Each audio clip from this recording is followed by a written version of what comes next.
Introducing the all-new Corolla. The Mayor's Council of Guam held a 2-hour closed-door meeting, an executive session with joint Guam Program Office officials about the Navy's preferred alternative for a firing range at the Northwest Field, and more specifically, about the surface danger zone that it will require over the Ritidian Wildlife Refuge. When they emerged from behind closed doors, they had voted on and unanimously passed a resolution supporting Congresswoman Madeline Berdalio's H.R. 4402, which allows the Navy to place a surface danger zone over the wildlife refuge. Mayor's Council President, Agana Heights Mayor Paul McDonald. It's a resolution that we voted on to accept the bill that was introduced by Madeline, our representative, which is 4402. So the resolution that was passed today is in support of 4402? Yes, it is. Mayor McDonald says that the executive session was held at the request of the mayors themselves and not at the request of JGPO officials. All right, why executive session? It's to the mayor's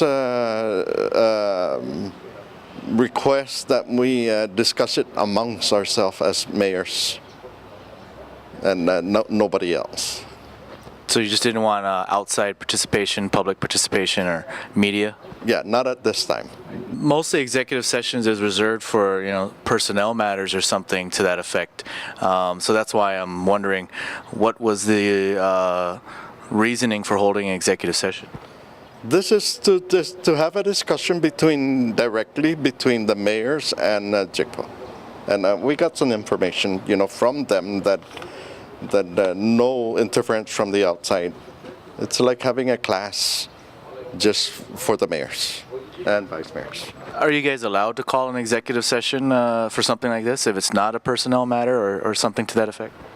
Yeah, it's our discretion. It's the mayors and the vice mayors that we don't want any other interference. However, the Open Government Law, or 5 GCA Section 8111D states, under no circumstances shall a public agency vote on any matter before it during an executive or closed meeting. All voting must be held in a public meeting, and minutes shall be kept and open to the public. So what exactly did JGPO officials talk to mayors about? JGPO Deputy Director Marine Major Darren Alvarez says they were talking to the Mayor's Council about some misconceptions about the live fire training range complex. Now, there's a lot of misconception that we're taking away the Guam refuge. And the fact is, right now, most of the refuge is not accessible to the public. It does have very strict hours. It's open from 8:30 to 6 every day except for federal holidays. Also, there's almost 60% of the refuge which is off limits to the public at all times. With the SDZ that we would end up putting there, because we're looking to put a range at Northwest Field, it would only add to the restricted area about 15% of the beach line. That's it. Would the caves and the laddie sites also be included in the SDZ that will be closed? Out of all the cultural sites, there's only one cave that would be limited access. And again, that is only when one of the ranges is active. That's it. So it's more of a scheduling issue than anything else.